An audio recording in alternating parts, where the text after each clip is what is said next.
अस्सलाम वालेकुम एवरीवन, बिस्मिल्लाहिर्रहमानिर्रहीम। तो सबसे पहले मैंने पैटर्न बनाने के लिए पेपर लिया है, तो इसकी लंबाई और चौड़ाई जो है वो मैंने इस पर लिख दी है। इसके हिसाब से आप पैटर्न को बनाएंगे। तो इस तरीके से फोल्ड करने के बाद यहाँ पे मैंने 2 सेंटीमीटर रखा है और यहाँ से मैंने इसको बस हल्के से इस तरीके से गुलाई दी है, इस तरीके से। और फिर यहाँ से मैंने इसको गोल कर दिया है और फिर यहाँ से मैंने 2 सेंटीमीटर नीचे रखा है और फिर यहाँ से मैं गुलाई दूँगी। पहले मैंने कम रखा था 1.5, तो वो कम लग रहा था, तो आप रखिएगा 2 सेंटीमीटर। तो इस तरीके से जो है वो हमारा मेन पैटर्न जो है वो रेडी हो जाएगा। अब जो है मैंने ये शीट रेडी की है, पीछे मैंने अस्तर लगाया है और इसके जो बीच में है वो मैंने फॉर्मिरेन शीट लगाई है, जो कि मैं हमेशा यूज़ करती हूँ, जो कि आजकल पैंचो वगैरह में यूज़ की जाती है। तो मैंने उसकी डबल शीट यूज़ की है और उसके ऊपर मैंने जो हमारा मेन फैब्रिक है वो लिया है और उसके बाद इस पर मैंने स्केच और स्केल से मैंने इस पर पैटर्न बना लिया था और उसके ऊपर फिर मैंने इस पर मशीन से सिलाई लगा ली है इस तरीके से, और मैंने इस तरीके की 2 शीट रेडी कर ली हैं। तो हम जो है हमारा पैटर्न जो है वो इसके ऊपर हम रखेंगे इस तरीके से। इस पे स्केच से मैंने निशान लगा लिए हैं और फिर इसको हम उसी शेप में कट कर लेंगे। तो ये दोनों मैंने इसी तरीके से कट कर लिए हैं। इसके बाद जो है वो हमें इसके ऊपर पॉकेट्स लगानी है। तो पॉकेट्स के लिए मैंने ये इस तरीके से फैब्रिक को लिया है और इसको फोल्ड करके यहाँ से यहाँ तक मैं इसको ओपन रखूँगी, सिलाई नहीं लगाऊँगी, और यहाँ से यहाँ तक सिलाई लगाऊंगी और यहाँ से यहाँ तक सिलाई लगाऊंगी। ये बीच का ओपन रहेगा एरिया, ताकि हम इसको पलट सकें। सिलाई लगा ली है मैंने और सिलाई लगाने के बाद इसको जो है वो हम पलट लेते हैं और इसके जो कॉर्नर्स हैं वो किसी भी पेंसिल से या किसी भी नुकीली चीज़ से आप अच्छे से पहले से कॉर्नर बना लें। और देखिए इस तरीके से ये ओपन एरिया है, तो इसको आप मशीन से सिल लें या हाथ से सिल लें इसको पहले। उसके बाद हम इसको इसके ऊपर रखेंगे और इसको जो है पिन अप कर लेंगे। और मैं जो हूँ वो इसको हाथ की मदद से लगाने वाली हूँ। तो मैंने इसको लगाने के लिए तारकशी का धागा यूज़ किया है, उसमें 6 धागे होते हैं, तो मैंने उसको 3-3 हिस्सों में करके 2 हिस्सों में बांट लिया है। तो यहाँ पे जो है वो तारकशी मैं इसलिए यूज़ कर रही हूँ क्योंकि जो नॉर्मल धागा होता है वो इतना मजबूत नहीं होता है, तारकशी का धागा बहुत मजबूत होता है। और हाथ से मैं यहाँ पे इसलिए लगा रही हूँ क्योंकि अगर मैं यहाँ पे इसको मशीन से लगाऊंगी तो सिलाई जो है वो सीधी तरफ जो है वो नज़र आएगी, तो यहाँ पे हम मशीन का यूज़ नहीं कर सकते। तो मैं यहाँ पे इसको सिलाई से, हाथ की सिलाई से लगाने वाली हूँ। तो इसको बस जिस तरीके से हम तुरपाई करते हैं उस तरीके से कर लेंगे और जितना हो सके उतनी बारीक सिलाई लगाएं आप और अच्छे से खींच के और मज़बूती से लगाएं इसको। तो इसको हम 3 साइड से सिल लेंगे। तो इस तरीके से जो है वो हमारी जो पॉकेट है वो रेडी हो जाएगी।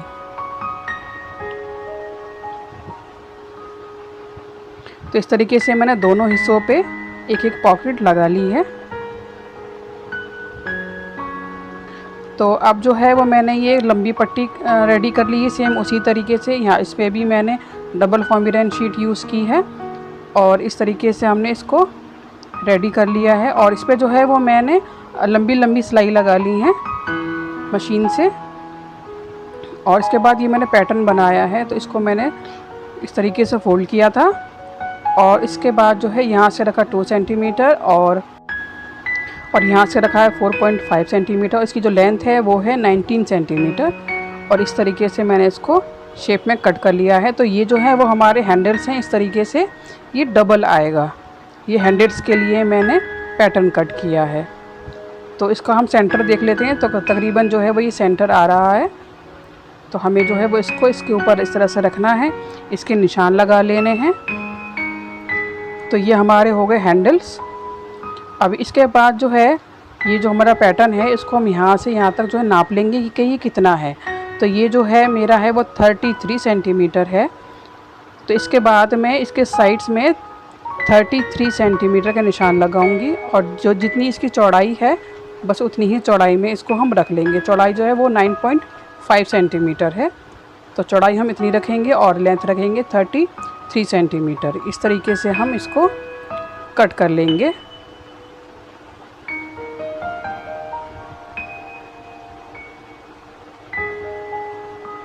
अब इसको जो है उसके जो एंड है इस तरीके से पकड़ के हम इसको एक सिलाई लगा लेंगे। सिलाई लगाने के बाद जो है जो यहाँ पे फॉर्मिरन शीट है इसको हम जितना हो सके यहाँ से नोच के हम यहाँ से निकाल देंगे, क्योंकि यहाँ पे 4 शीट हो गई हैं। तो सिलाई जब हम लगाएंगे तो यहाँ पे बहुत मोटा सा हो जाएगा, तो वो अच्छा नहीं लगेगा। तो इसलिए मैंने यहाँ पे जो है वो उसको निकाल दिया। इसके बाद मैंने छोटी सी पट्टी कट की है, यहाँ पे रखेंगे इसको इस तरीके से और अब इस पर यहाँ से यहाँ तक एक सिलाई लगा देंगे। सिलाई लगाने के बाद इसको इस तरीके से हम फोल्ड करेंगे इस तरह से, और इस पे यहाँ से यहाँ तक जो है हमें एक सिलाई लगा लेनी है लेंथ में। यहाँ से यहाँ तक एक सिलाई लगा लेंगे और फिर एक सिलाई यहाँ पे लगा देंगे ताकि अच्छे से सेट हो जाए, बैठ जाए। तो सिलाई मैंने लगा ली है। एक्स्ट्रा जो कपड़ा है इसको हम कट कर देते हैं। तो ये जो है इस तरीके से आ गया है। तो एक ये पूरा राउंड जो है हमारे पास कंप्लीट होके आ गया है। इसके बाद मैंने ये एक और शीट तैयार की है यहाँ पे। तो इसके पीछे जो है वो मैंने अस्तर नहीं लगाया है। देखिए इस तरह से ये यहाँ से प्लेन है, यहाँ पे मैंने फैब्रिक लगा दिया है, बस इस पर भी मैंने उसी तरीके से डायमंड शेप में सिलाई लगाई है। अब इसकी जितनी चौड़ाई है तो तकरीबन 9.5 सेंटीमीटर थी, तो हम 10 मान लेते हैं। तो हम 5-5 सेंटीमीटर के 2 पट्टियाँ कट करेंगे। तो इस तरीके से मैंने इस पर निशान लगा के 5-5 सेंटीमीटर की चौड़ाई की मैंने पट्टी कट कर ली है और इसकी जो लेंथ है वो है 20 सेंटीमीटर। तो मैंने एक कपड़ा कट किया और उसके ऊपर मैंने इस तरीके से इसको उल्टा रखा। अब हम इस पे जो है वो यहाँ से तीनों साइड पे सिलाई लगाएंगे एक पैर की इस तरह से। और यहाँ पे भी जो फॉर्मिरन शीट थी एक्स्ट्रा यहाँ पे वो मैंने यहाँ से नोच के निकाल दी है, ताकि इसको पलटें तो हमारी जो है वो सफाई भी आए और वो अच्छे से सेटिंग बैठे इसकी। तो इतना कर लेने के बाद इसको हम पलट कर सीधा कर लेते हैं और इसके कॉर्नर्स जो हैं वो हम अच्छे से किसी भी नोकीली चीज़ से, जैसे कि मैं यहाँ पे पेंसिल से बना रही हूँ, हम बना लेंगे इस तरह से और फिर इसको हम अच्छे से पिनअप कर लेंगे। फिर हमें लेनी है अपनी ज़िप। तो ये ऑलरेडी किसी बैग में थी लगी हुई, तो मैं इसका जो है वो रीयूज़ कर रही हूँ यहाँ पे। तो इस तरीके से हमने एक ज़िप ले लेनी है और इस तरीके से हम थोड़ा सा लेफ़्ट साइड से छोड़ के इसके ऊपर रखेंगे और हम इस पर एक सिलाई लगा लेंगे। और जिस तरीके से हम ये लगाएंगे उसी तरीके से हम दूसरी साइड पे भी एक पट्टी और बनाएंगे इसी तरीके से, उसको रख कर भी हम यहाँ पे सिलाई लगा लेंगे। तो इस तरीके से हमने दोनों पट्टियाँ जो हैं वो इस पर इस तरीके से सेट कर ली हैं। अब जो है वो हम इनके सेंटर के निशान लगा लेते हैं।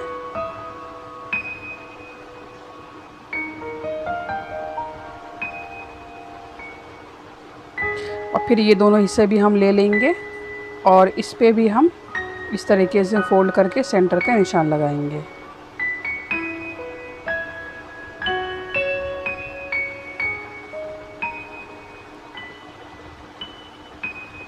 अभी जो दोनों हमने निशान लगाए हैं सेंटर के, इनको हम मैच करेंगे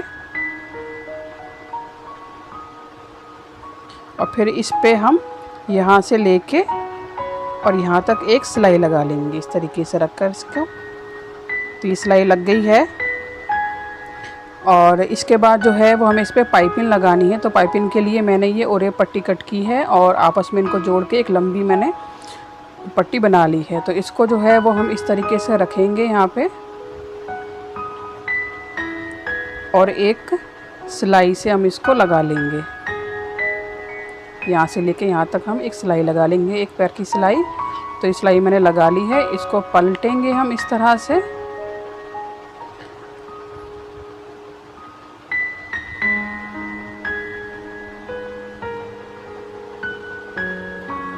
और फिर यहाँ पे हम एक बार और पलटेंगे इसको इस तरह से, और इस पे फिर हम सिलाई लगा लेंगे। यहाँ से लेके यहाँ तक एक सिलाई लगा लेंगे। तो इस तरीके से पाइपिंग आ गई है हमारी।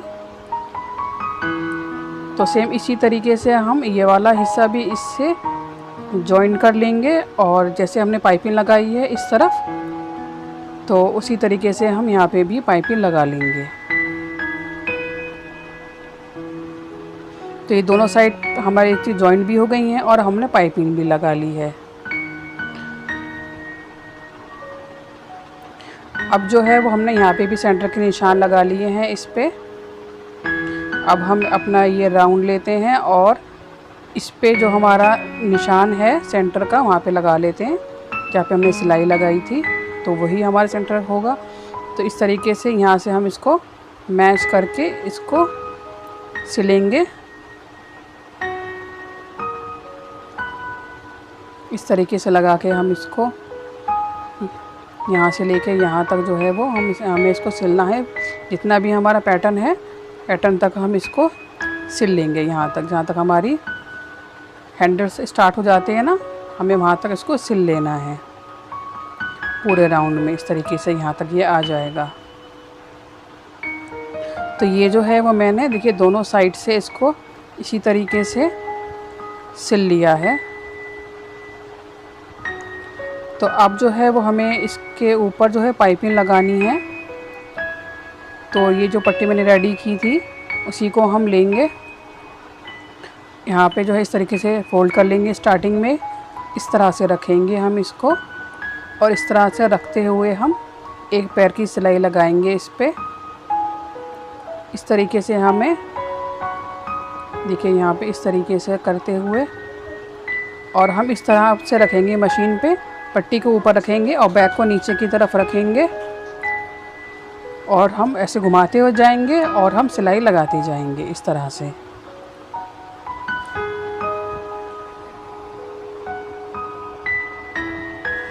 तो देखिए पट्टी जो है वो मैंने लगा ली है। तो इसको हम इस तरीके से पलट लेते हैं,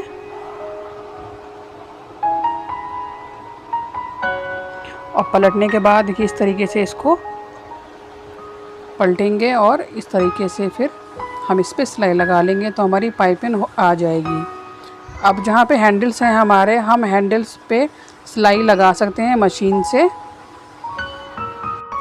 लेकिन जहाँ पे हमारा ये बैग स्टार्ट हो जाता है वहाँ पे जो है वो हम चाहें तो सिलाई लगा लें। लेकिन अगर आपको सिलाई लगाने में प्रॉब्लम आ रही है तो आप हाथ से तुरपाई करके भी इसको सेट कर सकते हैं। अगर आपको अच्छे से सिलाई आती है तो आपको प्रॉब्लम नहीं आएगी।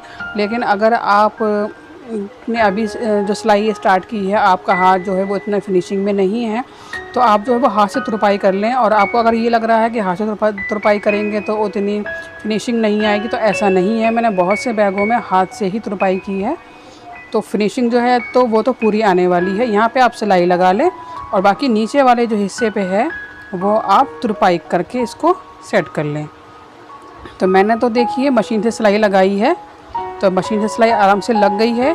नीचे के साइड पे जो है वो बहुत सारी शीट्स भी हैं, इसलिए भी हो सकता है कि आपको थोड़ी सी प्रॉब्लम आए। लेकिन आप तुरपाई कर लेंगे तो आपको बिल्कुल भी प्रॉब्लम नहीं आएगी और इतनी ही फिनिशिंग आएगी। ये देखिए इस तरह से हम दूसरी साइड पे भी पाइपिंग लगा लेंगे। तो दोनों साइड पे जो है वो देखिए पाइपिंग आ गई है, और देखिए माशाल्लाह कितनी फिनिशिंग आई है। और इतनी फिनिशिंग आएगी अगर आप हाथ से तुरपाई करेंगे तो। ये हमारी दोनों पॉकेट्स आ गई हैं। Thank you for watching.